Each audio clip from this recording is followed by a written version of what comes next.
अथ सूर्याष्टकम्। आदिदेव नमस्तुभ्यं प्रसीद मम भास्कर। दिवाकर नमस्तुभ्यं प्रभाकर नमोऽस्तु ते। सप्ताश्वरथमारूढं प्रचण्डं कश्यपात्मजं श्वेतपद्मधरं देवं तं सूर्यं प्रणमाम्यहम्। लोहितं रथमारूढं सर्वलोकपितामहं महापापहरं देवं तं सूर्यं प्रणमाम्यहम्।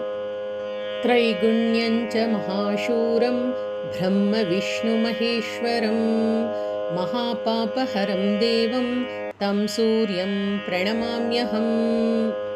बृंहितं तेजसां पुञ्जं वायुमाकाशमेव च प्रभुं च सर्वलोकानां तं सूर्यं प्रणमाम्यहम्। बन्धूकपुष्पसङ्काशं हारकुण्डलभूषितम् एकचक्ररथं देवं तं सूर्यं प्रणमाम्यहम्।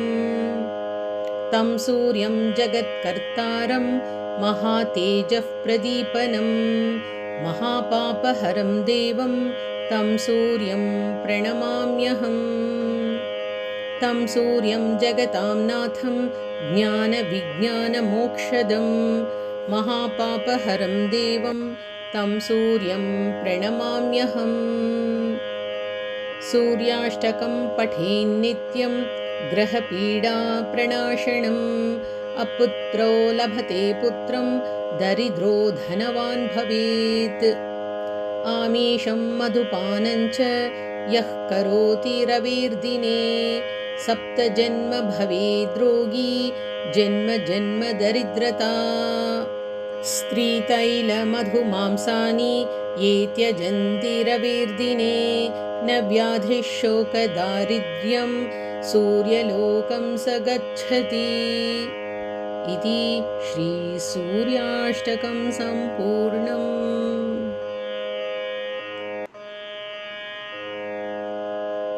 अथ आदित्यहृदयस्तोत्रम्।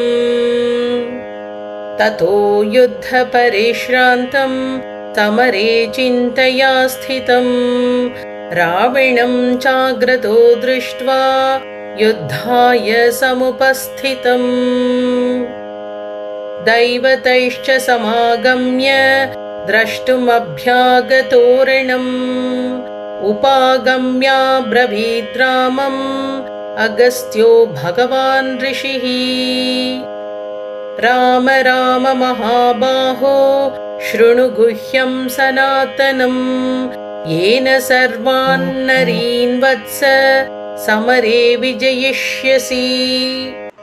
आदित्यहृदयं पुण्यं सर्वशत्रुविनाशनं जयावहं जपेन्नित्यम् अक्षयं परमं शिवम्। सर्वमङ्गलमाङ्गल्यं सर्वपापप्रणाशनं चिन्ताशोकप्रशमनम् आयुर्वर्धनमुत्तमम्। रश्मीमन्तं समुद्यन्तं देवासुरनमस्कृतं पूजयस्व विवस्वन्तं भास्करं भुवनेश्वरम्। सर्वदेवात्मको ह्येष तेजस्वी रश्मिभावनः एष देवासुरगणान् लोकान् पाति गभस्थिभिः। एष ब्रह्मा च विष्णुश्च शिवः स्कन्दः प्रजापतिः महेन्द्रो धनधः कालो यमः सोमो ह्यपाम्पतिः। पितरो वसवः साध्या ह्यश्विनौ मरुतो मनुः वायुर्वह्निः प्रजाप्राण ऋतुकर्ता प्रभाकरः। आदित्यः सविता सूर्यः खगः पूषा गभस्तिमान् सुवर्णः सदृशो भानुर्हिरण्यरेता दिवाकरः। हरिदश्वः सहस्राक्षः सप्त सप्तिर्मरीचिमान् तिमिरोन्मथनः शम्भुस्त्वष्टा मार्ताण्ड अंशुमान् हिरण्यगर्भः शिशिरस्तपनो भास्करो रविः अग्निगर्भोदितेः पुत्रः शङ्खः शिशिरनाशनः व्योमनाथस्तमोभेदी ऋग्यजुस्सामपारगः घनवृष्टिरपामित्रो विन्ध्यवीथिप्लवङ्गमः आतपी मण्डली मृत्युः पिङ्गलः सर्वतापनः कविर्विश्वो महातेजा रक्तः सर्वभवोद्भवः नक्षत्रग्रहताराणाम् अधिपो विश्वभावनः तेजसामपि तेजस्वी द्वादशात्मन्नमोऽस्तु ते नमः पूर्वाय गिरये पश्चिमायाद्रये नमः ज्योतिर्गणानां पतये दिनाधिपतये नमः जयाय जयभद्राय हर्यश्वाय नमो नमः नमो नमः सहस्रांशो आदित्याय नमो नमः नम उग्राय वीराय सारंगाय नमो नमः नमः पद्मप्रबोधाय मार्ताण्डाय नमो नमः ब्रह्मेशानाच्युतेशाय सूर्यायादित्यवर्चसे भास्वते सर्वभक्षाय रौद्राय वपुषे नमः तमोघ्नाय हिमग्नाय शत्रुघ्नायामितात्मने कृतघ्नघ्नाय देवाय ज्योतिषां पतये नमः तप्तचामीकराभाय वह्ने विश्वकर्मणे नमस्तमोभिनिघ्नाय रुचये लोकसाक्षिणे नाशयत्येष वैभूतं तदेव सृजति प्रभुः पायत्येष तपत्येष वर्षत्येष गभस्तिभिः येष सुप्तेषु जागर्ति भूतेषु परिनिष्ठितः एष एवाग्निहोत्रं च फलं चैवाग्निहोत्रिणाम् वेदाश्च क्रतवश्चैव क्रतूनां फलमेव च यानि कृत्यानि लोकेषु सर्व एष रविः प्रभुः येन मापत्सु कृच्छ्रेषु कान्तारेषु भयेषु च कीर्तयन् पुरुषः कश्चिन् नावसीदति राघव पूजयस्वैनमेकाग्रो देवदेवं जगत्पतिम् एतत् त्रिगुणितं जप्त्वा युद्धेषु विजयिष्यसि अस्मिन् क्षणे महाबाहो रावणं त्वं वधिष्यसि एवमुक्त्वा तदागस्त्यो जगाम च यथागतम् एतच्छ्रुत्वा महातेजा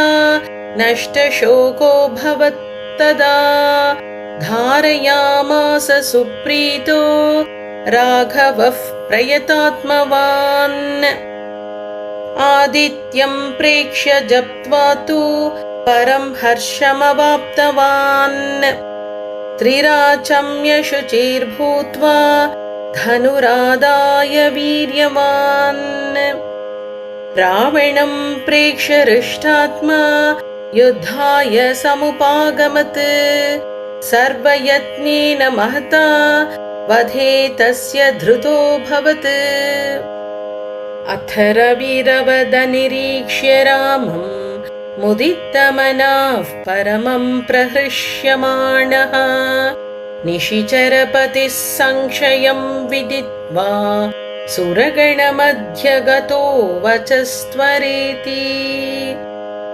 भानो भास्कर मार्ताण्ड चण्डरश्मे दिवाकर आयुरारोग्यम् ऐश्वर्यं श्रियं पुत्रांश्च देहि मे। आयुरारोग्यम् ऐश्वर्यं श्रियं पुत्रांश्च देहि मे इति आदित्यहृदयं सम्पूर्णम्। अथ श्रीसूर्यकवचस्तोत्रम्। याज्ञवल्क्य उवाच शृणुष्व मुनिशार्दूल सूर्यस्य कवचं शुभम्। शरीरारोग्यदं दिव्यं सर्वसौभाग्यदायकम्। देदीप्यमानमुकुटं स्फुरन्मकरकुण्डलम् ध्यात्वा सहस्रकिरणं स्तोत्रमेतदुदीरयेत्। शिरो मे भास्करः पातु ललाटं नेमितद्युतिः। नेत्रे दिनमणिः पातु श्रवणे वासरेश्वरः। घ्राणं घर्मघृणिः पातु वदनं वेदवाहनः। जिह्वा मे मानदः पातु कण्ठं मे सुरवन्दितः। स्कन्धौ प्रभाकरः पातु वक्षः पातु जनप्रियः। पातु पादौ द्वादशात्मा सर्वाङ्गं सकलेश्वरः। सूर्यरक्षात्मकं स्तोत्रं लिखित्वा भूर्जपत्रके ददाति यः करे तस्य वशगाः सर्वसिद्धयः। सुस्नातो यो जपे सम्यग् योधीते स्वस्थमानसः। सरोगमुक्तो दीर्घायुः सुखं पुष्टिं च विन्दति। याज्ञवल्क्य उवाच शृणुष्व मुनिशार्दूल सूर्यस्य कवचं शुभम्। शरीरारोग्यदं दिव्यं सर्वसौभाग्यदायकम्। देदीप्यमानमुकुटं स्फुरन्मकरकुण्डलं ध्यात्वा सहस्रकिरणं स्तोत्रमेतदुदीरयेत्। शिरो मे भास्करः पातु ललाटं नेमितद्युतिः। नेत्रे दिनमणिः पातु श्रवणे वासरेश्वरः। घ्राणं घर्मघृणिः पातु वदनं वेदवाहनः। जिह्वा मे मानदः पातु कण्ठं मे सुरवन्दितः। स्कन्धौ प्रभाकरः पातु वक्षः पातु जनप्रियः। पातु पादौ द्वादशात्मा सर्वाङ्गं सकलेश्वरः। सूर्यरक्षात्मकं स्तोत्रं लिखित्वा भूर्जपत्रके ददाति यः करे तस्य वशगाः सर्वसिद्धयः। सुस्नातो यो जपे सम्यग् योधीते स्वस्थमानसः। सरोगमुक्तो दीर्घायुः सुखं पुष्टिं च विन्दति। याज्ञवल्क्य उवाच शृणुष्व मुनिशार्दूल सूर्यस्य कवचं शुभम्। शरीरारोग्यदं दिव्यं सर्वसौभाग्यदायकम्। देदीप्यमानमुकुटं स्फुरन्मकरकुण्डलं ध्यात्वा सहस्रकिरणं स्तोत्रमेतदुदीरयेत्। शिरो मे भास्करः पातु ललाटं नेमितद्युतिः। नेत्रे दिनमणिः पातु श्रवणे वासरेश्वरः। घ्राणं घर्मघृणिः पातु वदनं वेदवाहनः। जिह्वा मे मानदः पातु कण्ठं मे सुरवन्दितः। स्कन्धौ प्रभाकरः पातु वक्षः पातु जनप्रियः। पातु पादौ द्वादशात्मा सर्वाङ्गं सकलेश्वरः। सूर्यरक्षात्मकं स्तोत्रं लिखित्वा भूर्जपत्रके ददाति यः करे तस्य वशगाः सर्वसिद्धयः। सुस्नातो यो जपेत् सम्यग् योधीते स्वस्थमानसः सरोगमुक्तो दीर्घायुस् सुखं पुष्टिं च विन्दति। याज्ञवल्क्य उवाच शृणुष्व मुनिशार्दूल सूर्यस्य कवचं शुभं शरीरारोग्यदं दिव्यं सर्वसौभाग्यदायकम् देदीप्यमानमुकुटं स्फुरन्मकरकुण्डलं ध्यात्वा सहस्रकिरणं स्तोत्रमेतदुदीरयेत्। शिरो मे भास्करः पातु ललाटं नेमितद्युतिः नेत्रे दिनमणिः पातु श्रवणे वासरेश्वरः घ्राणं घर्मघृणिः पातु वदनं वेदवाहनः जिह्वा मे मानदः पातु कण्ठं मे सुरवन्दितः स्कन्धौ प्रभाकरः पातु वक्षः पातु जनप्रियः पातु पादौ द्वादशात्मा सर्वाङ्गं सकलेश्वरः सूर्यरक्षात्मकं स्तोत्रं लिखित्वा भूर्जपत्रके दधाति यः करे तस्य वशगाः सर्वसिद्धयः सुस्नातो यो जपेत् सम्यग् योधीते स्वस्थमानसः सरोगमुक्तो दीर्घायुस् सुखं पुष्टिं च विन्दति। याज्ञवल्क्य उवाच शृणुष्व मुनिशार्दूल सूर्यस्य कवचं शुभं शरीरारोग्यदं दिव्यं सर्वसौभाग्यदायकम् देदीप्यमानमुकुटं स्फुरन्मकरकुण्डलं ध्यात्वा सहस्रकिरणं स्तोत्रमेतदुदीरयेत्। शिरो मे भास्करः पातु ललाटं नेमितद्युतिः नेत्रे दिनमणिः पातु श्रवणे वासरेश्वरः घ्राणं घर्मघृणिः पातु वदनं वेदवाहनः जिह्वा मे मानदः पातु कण्ठं मे सुरवन्दितः स्कन्धौ प्रभाकरः पातु वक्षः पातु जनप्रियः पातु पादौ द्वादशात्मा सर्वाङ्गं सकलेश्वरः सूर्यरक्षात्मकं स्तोत्रं लिखित्वा भूर्जपत्रके दधाति यः करे तस्य वशगाः सर्वसिद्धयः सुस्नातो यो जपेत् सम्यग् योधीते स्वस्थमानसः सरोगमुक्तो दीर्घायुस् सुखं पुष्टिं च विन्दति। याज्ञवल्क्य उवाच शृणुष्व मुनिशार्दूल सूर्यस्य कवचं शुभं शरीरारोग्यदं दिव्यं सर्वसौभाग्यदायकम् देदीप्यमानमुकुटं स्फुरन्मकरकुण्डलं ध्यात्वा सहस्रकिरणं स्तोत्रमेतदुदीरयेत्।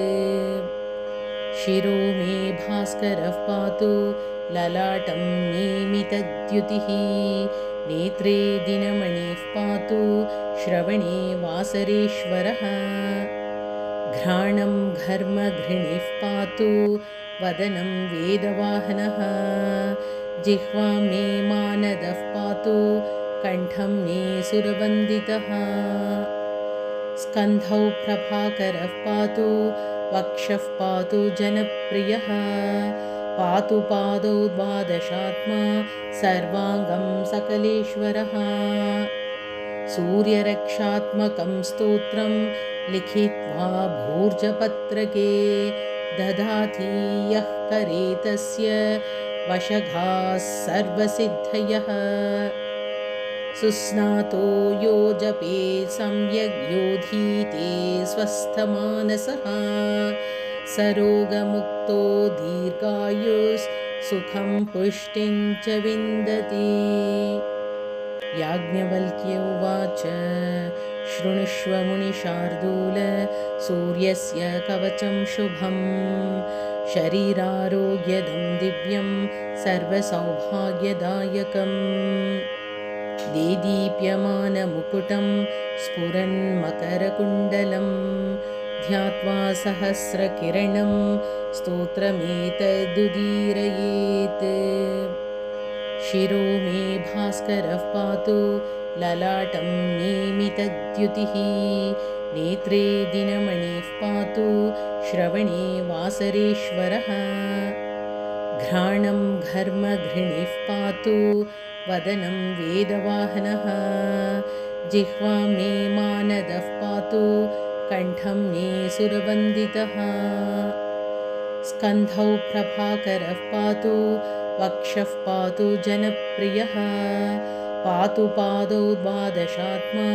सर्वाङ्गं सकलेश्वरः सूर्यरक्षात्मकं स्तोत्रं लिखित्वा भूर्जपत्रके ददाति यः करे तस्य वशगाः सर्वसिद्धयः सुस्नातो यो जपे सम्यग् योधीते स्वस्थमानसः सरोगमुक्तो दीर्घायुस् सुखं पुष्टिं च विन्दति।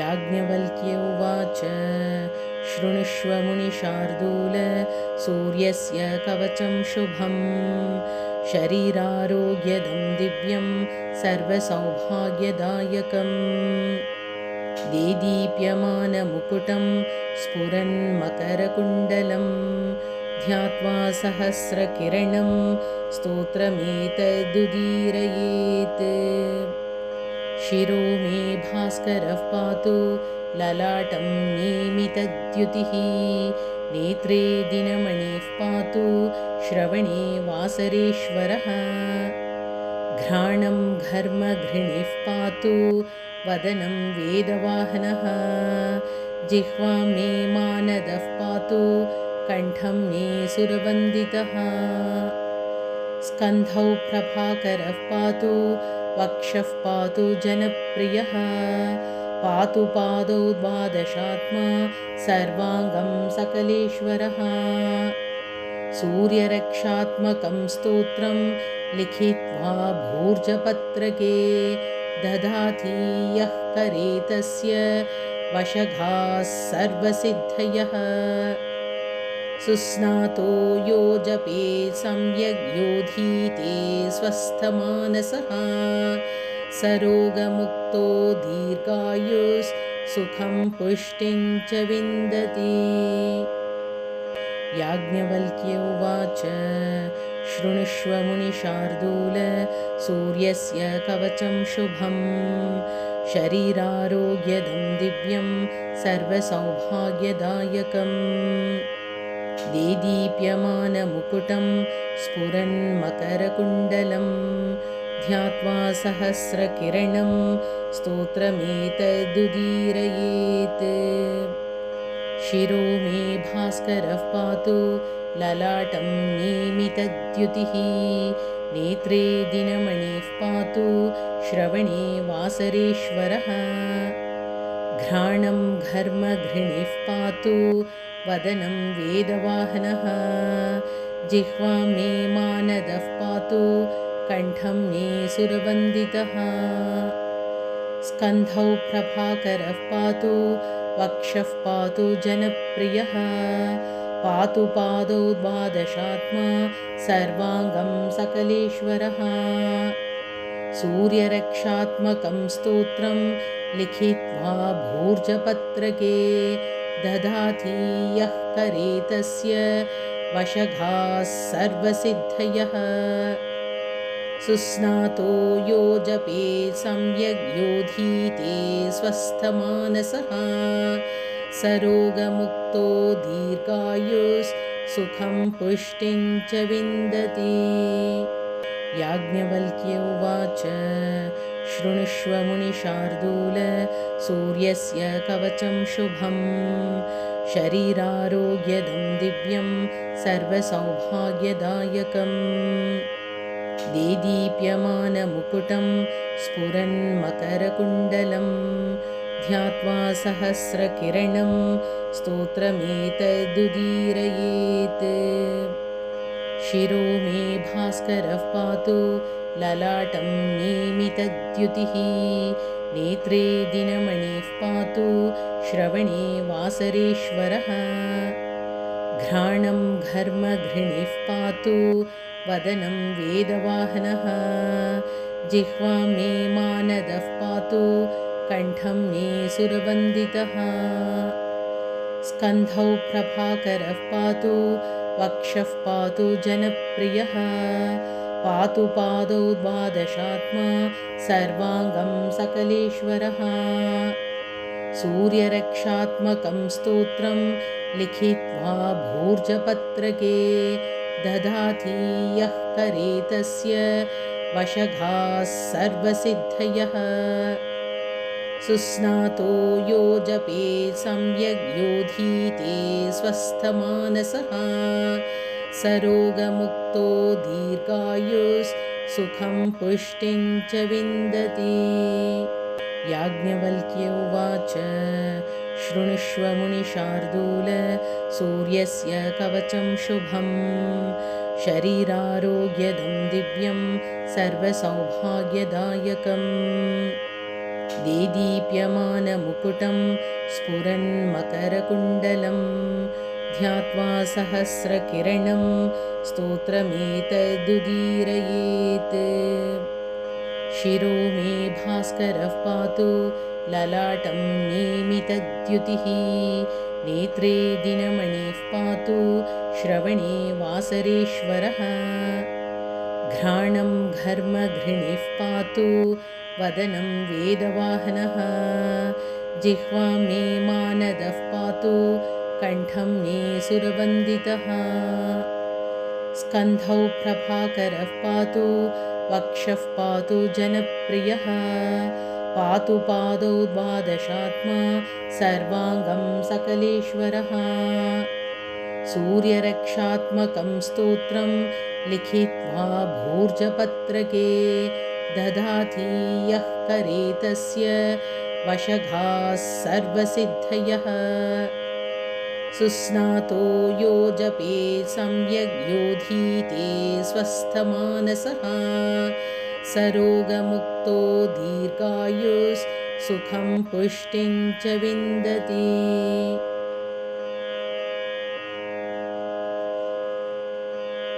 अथ श्रीसूर्यस्तोत्रं ध्यानं ध्यायेत् सूर्यमनन्तकोटिकिरणं तेजोमयं भास्करं भक्तानामभयप्रदं दिनकरं ज्योतिर्मयं शङ्करम् आदित्यं जगदीशमच्युतमजं त्रैलोक्यचूडामणिं भक्ताभीष्टवरप्रदं दिनमणिं मार्ताण्डमाद्यं शुभम् कालात्मा सर्वभूतात्मा वेदात्मा विश्वतोमुखः जन्ममृत्युजराव्याधि संसारभयनाशनः ब्रह्मस्वरूप उदये मध्याह्ने तु महेश्वरः अस्तकाले स्वयं विष्णुर्त्रयीमूर्तिर्दिवाकरः एकचक्ररथो यस्य दिव्यः कनकभूषितः सोऽयं भवतु नः प्रीतः पद्महस्तो दिवाकरः पद्महस्तः परञ्ज्योतिः परेशाय नमो नमः अण्डयो निर्महासाक्षी आदित्याय नमो नमः कमलासनदेवेश भानुमूर्ते नमो नमः धर्ममूर्तिर्दयामूर्तिस्तत्त्वमूर्तिर्नमो नमः सकलेशाय सूर्याय शान्तेशाय नमो नमः क्षयापस्मारगुल्मादि दुर्दोषव्याधिनाशनम् सर्वज्वरहरं चैव कुक्षिरोगनिवारणम् एतत् स्तोत्रं शिवप्रोक्तं सर्वसिद्धिकरं परम् सर्वसम्पत्करं चैव सर्वाभीष्टप्रदायकम् इति श्रीसूर्यस्तोत्रम्।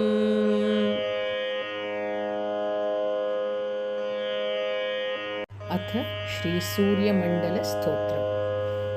नमोऽस्तु सूर्याय सहस्ररश्मये सहस्रशाखान्वितसम्भवात्मने सहस्रयोगोद्भवभावभागिने सहस्रसङ्ख्यायुधधारिणे नमः। यन्मण्डलं दीप्तिकरं विशालं रत्नप्रभं तीव्रमनादिरूपं दारिद्र्यदुःखक्षयकारणं च पुनातु मां तत्सवितुर्वरेण्यम्।